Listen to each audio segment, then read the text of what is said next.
In this nation, in this area, he said to the Israelites, build my house.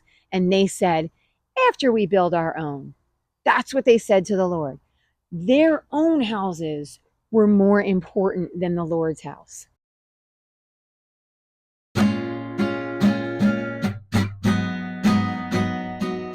Hey, and welcome to Bible 365. I'm your host, Kathy Carter, and Bible 365 means that I'm reading through the Bible in 365 days. So I'm taking 1 year to read through this Bible chronologically. If you have been to church, if you call yourself a Christian, if you believe that Jesus is the Savior, I am strongly encouraging, challenging you to read your Bible and read it every day. I have found more Christians I know that have actually read a couple of things, right? And they're in studies year after year after year. They actually haven't read through the entire story of the Bible. And the truth is when we haven't read the whole story, we are missing pieces. Just like if someone doesn't know the whole story of your life, right? They're missing pieces. I'm sure your spouse or significant other or family or best friend, they know the whole story of your life, and then they know you and they know all the details of your life in which they understand you. And this is the same thing. God has given us his story. He wants us to know his story. If he didn't want us to know his story, he probably wouldn't have written it down for us. He probably would have kept it word of mouth or done it some other way, but he didn't. He wrote it down so all of us can read it. All of us can be in relationship with him. So I am using the 1 year chronological Bible reading plan, and it is available at oneyearonline.com. And it is a free printable download. You can download it, print it up, read along with me, get all your readings in first, and then come and listen. I want you to read first, and I know it's difficult, but I want you to get this understanding. Praying, reading, writing notes if you choose, or especially if this is not the first time, writing notes to help you understand what's happening.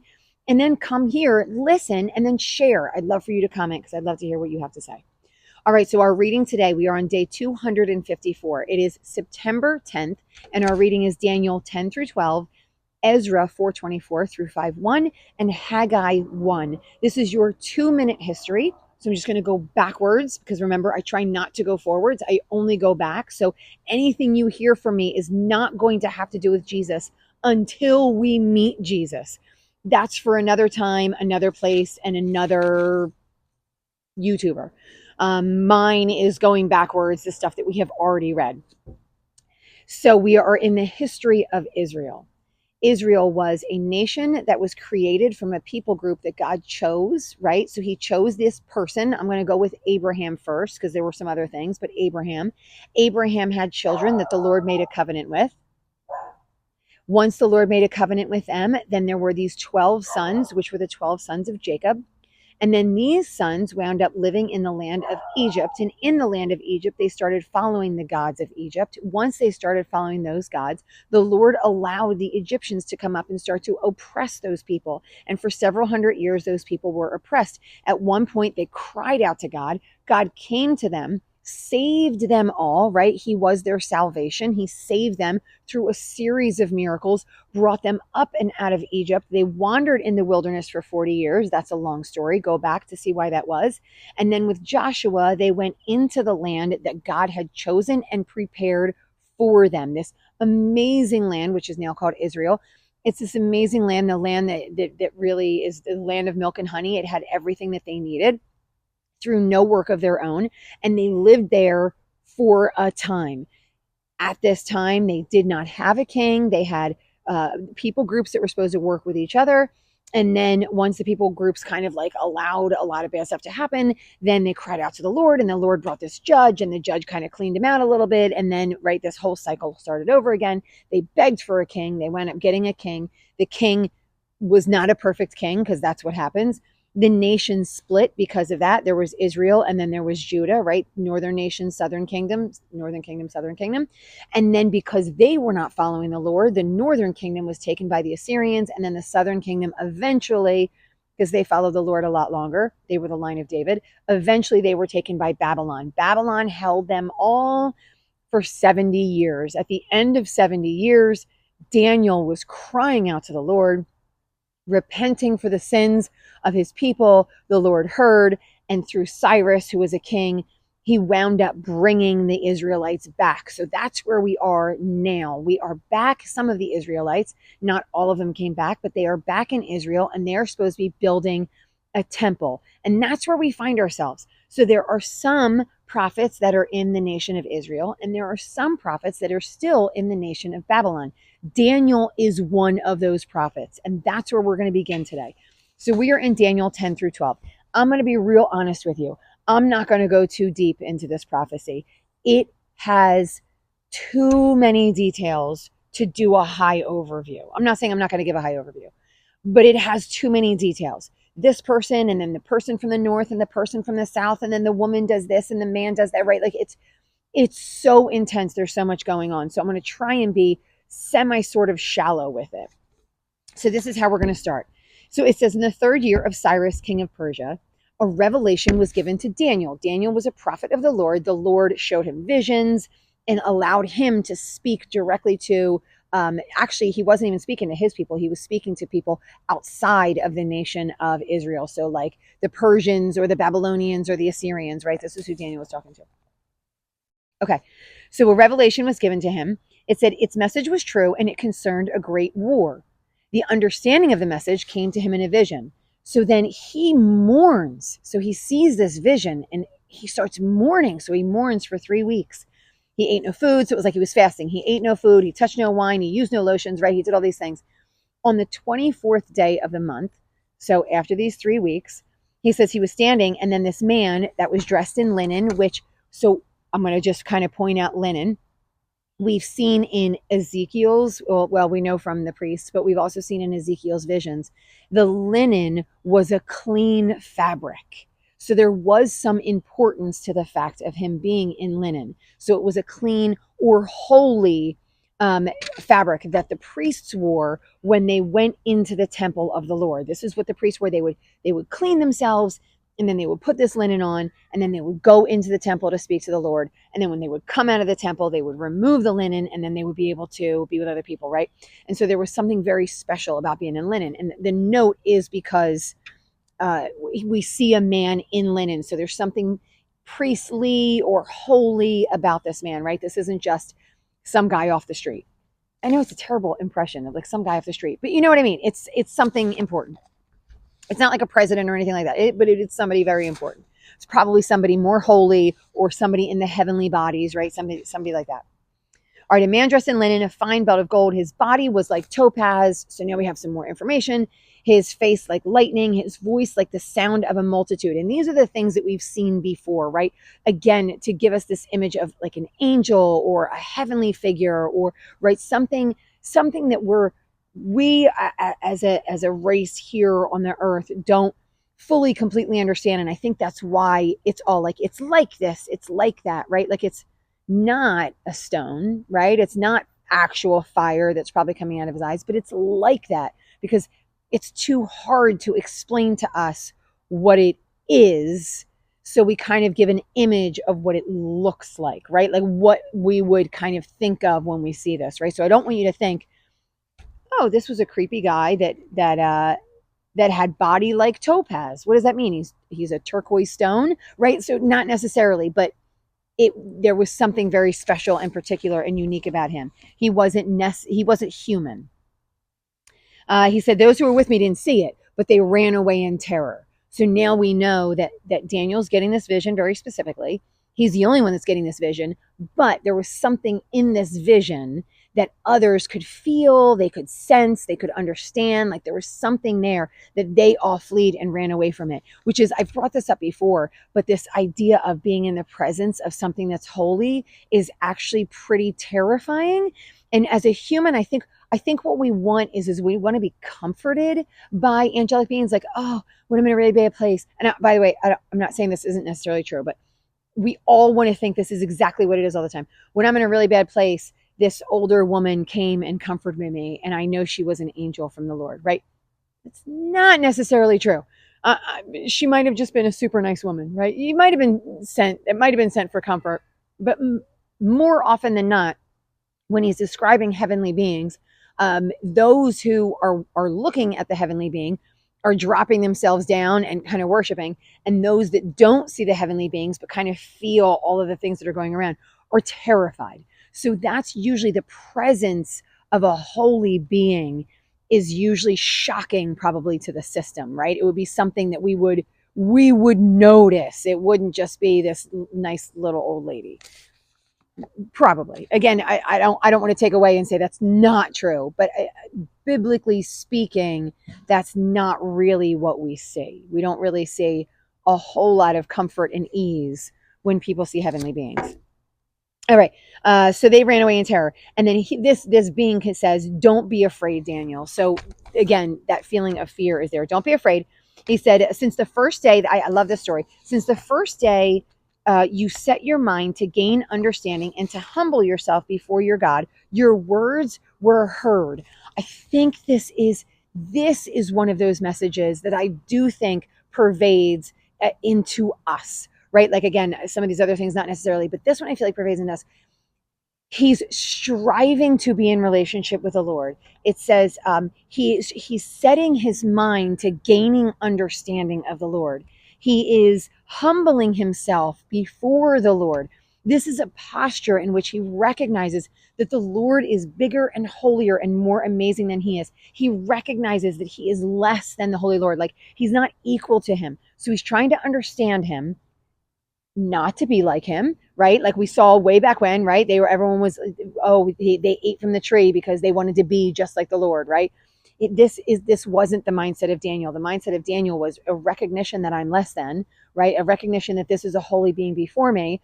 I am certainly not able to be and do everything that this being can be and do, but I want to understand him, and I want to understand what he wants from me. And so there's this humility in his posture that has them listening. That's, to me, like, that's how the Lord hears you. When you're in this demand, or like, how dare you, or why wouldn't you? We need to be careful of being in that posture towards the Holy Lord, right? The Holy Lord does because he's the Holy Lord. Not just because he has ability to, but because he does what's right and what's good. So it says, so then he says, I hear you, right? And now I've come in response to everything that you've been asking me. So I heard you're crying out. I know how sad you were. But then he says, but I was detained up there. So this is even more interesting, not more, but this is also interesting. So he's up there. He hears Daniel. He knows that Daniel is humble and he wants some information, right? He's crying out for more information. And he's like, I want to give you information. But he says, the prince of the Persian kingdom resisted me for 21 days. So for 3 weeks, the prince of the Persian kingdom resisted the ability for him to come and be with Daniel and give Daniel this information. How was he doing that? How is that possible? What was he doing that was resisting, that was causing a barrier between him and Daniel? So much so that he says Michael had to come, which I'm going to say again is the Michael that we've talked about before, which kind of leads me to the fact that this might be Gabriel, but it doesn't say. So I'm not putting that out certainly as any kind of fact. And it says Michael, one of the chief princes. So I think we can note that because he says the prince of Persia, which may or may not be a heavenly being, spiritual being, supernatural being that's kind of holding back the other beings, right? So there's this, it's not necessarily on the human realm, but there's something in the heavenly realm that's going on. Like some heavenly beings, fallen heavenly beings, let's say, are resisting, right? And putting up a fight against the heavenly beings. And that could be, so they're kind of pushing up. And so this Persian prince, which might be a genuine prince of the human world, or it might be a heavenly prince, is against the princes of the Lord.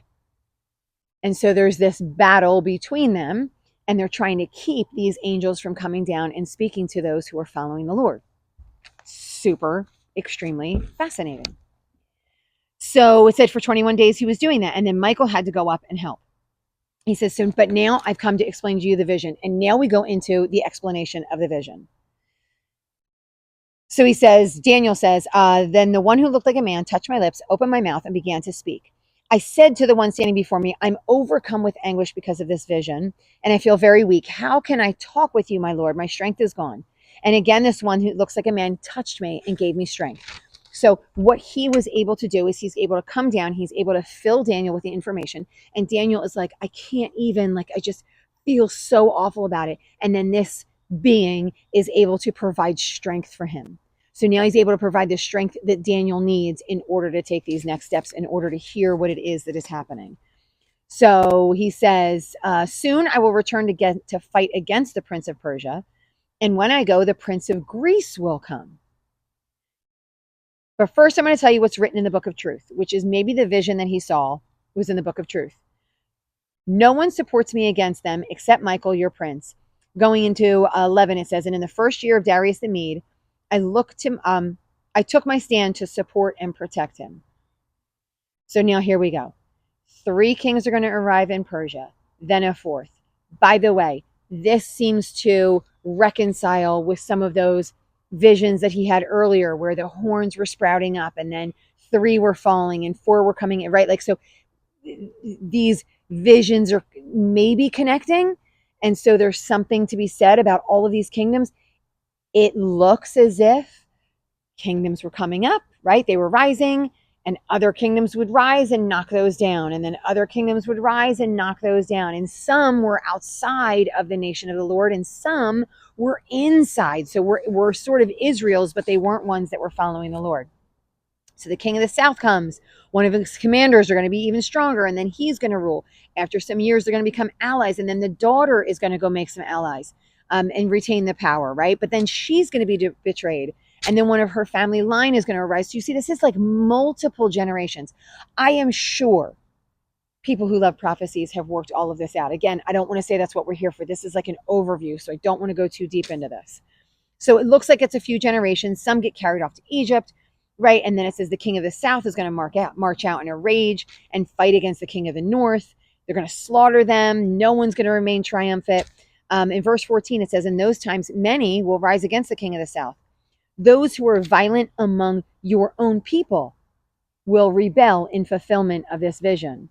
So here we go. Now the Israelites have sort of been like drawn into this. So your people are going to come in. I don't think he's talking about the Babylonians. I think he's talking about the Israelites.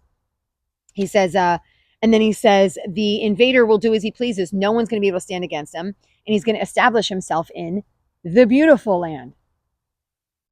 Is this another word for Zion? Another expression that we haven't heard before? Is this just very literally the nation of Israel, right? That whole area that's to come or that's to be. It says, and then these people will give him a daughter in marriage. The commander is going to put his insolence to shame, like he's going to kill him. After this, he's going to turn back, and but then he's going to stumble and fall, and his successor is going to go out, and then he's going to be destroyed. He will be succeeded by a contemptible person, and this contemptible person is going to do all these bad things. And it says it's going to be a prince of the covenant. The prince of the covenant will be destroyed. After coming to an agreement, he's going to act deceitfully, and with only a few people, he's going to rise to power. So the covenant, assume, is the people of Israel. That's only going to happen for a time. And then the king of the south is going to wage war, but he's not going to be able to stand. And the 2 kings bent on evil will sit at the same table, and they're going to come together. So at a point where there's going to be bad guys or wicked people that come together as a unit and go against other people. In verse 28, the king of the north will return to his own country with great wealth, but his heart will be set against the holy covenant. The people of Israel, the holy covenant. His armed forces are going to rise up to desecrate the temple fortress and will abolish the daily sacrifice. Then they will set up the abomination that causes desolation, the bad thing that's going to destroy.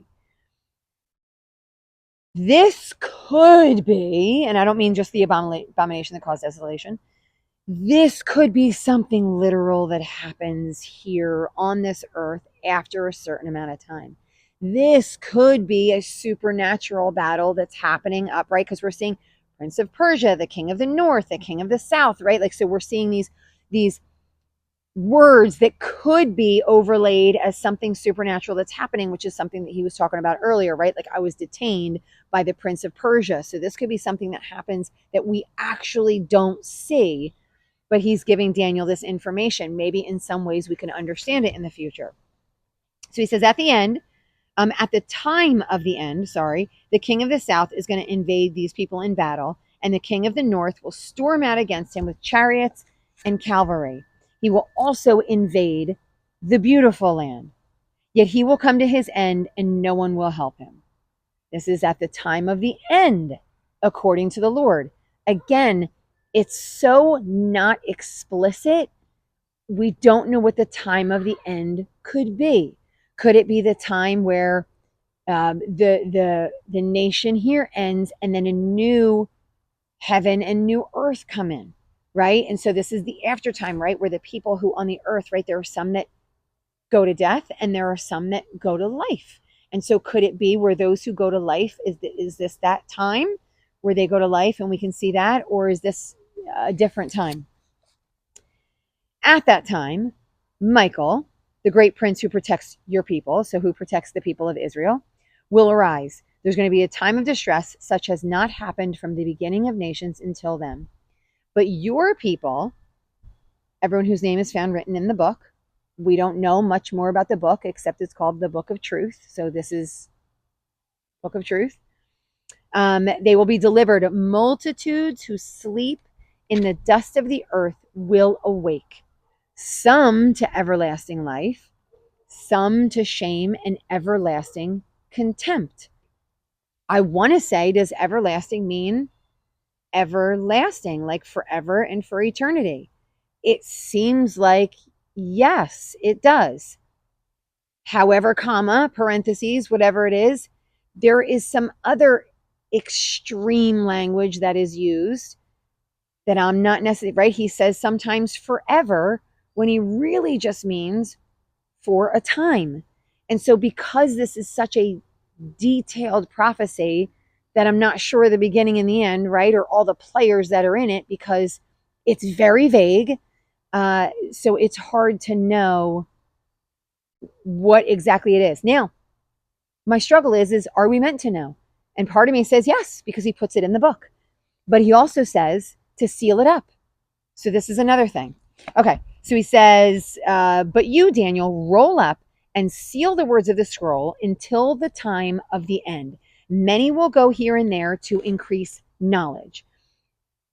This sealing up could be, here I go again with some coulds, not sure, could be because Daniel saw the vision, and Daniel was so devastated by the vision because I think Daniel understood the vision. I don't understand the vision, right? I admittedly, I don't. It could be a number of different things. Could be things that haven't happened yet. Could be things that happen that I'll never see. Right? It seems Daniel understood the vision. Daniel said, roll it up, seal it up. Obviously, we see it, right? It is written here, so it's not sealed up in a way that we're unable to see. So then what can that mean? Did he already break the seal and now we're able to see it? Or is the sealing up the actual image that Daniel understands, but we'd only see what's on this page? And so maybe it's sealed, and eventually we will have a greater understanding where the Lord will show this to us, or it will happen and we will recognize what it is and see it for what it is. Or is the sealing again just like a, hey, I put it away, sealed it, put it on the shelf, and now it's for everybody to read, right? So again, I'm going with, I hate to be this person kind of all the time, but I'm going with could be. And I want you to keep your options open because it's prophecy. And because it's prophecy, it could be apocalyptic prophecy. It could be prophecy that already happened, right? It could be prophecy that may not happen because the things that were supposed to line up didn't line up. I don't know. Where do we put it then, right? And I think there's some importance there in that little bit of understanding of what we do with it. So I'm going to keep moving because I think that's sort of important. So he says, and I, Daniel, and looked, and there before me stood two others, one on the bank of the river and one on the opposite bank. And one of them said to the man clothed in linen, how long will it be? So here's maybe where we can go, where do I put it, right? How long is this going to be? The man clothed in linen says, it will be for a time, times, and half a time. When the power of the holy people has been finally broken, all these things will be completed.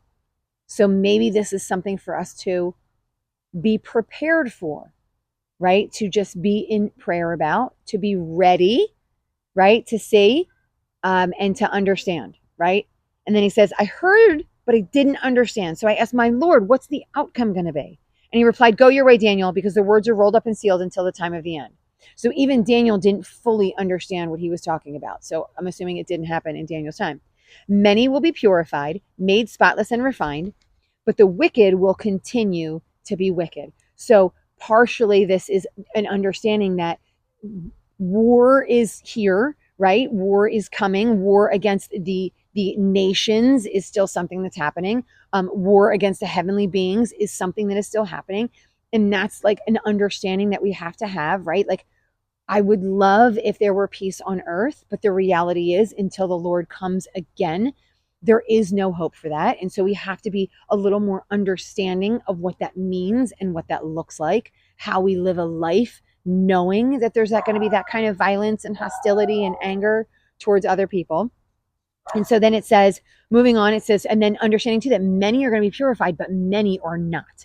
So not everybody is going to be with the Lord, right? Because we have this you're going to be purified if you're with the Lord, and if you are not, many will stay wicked.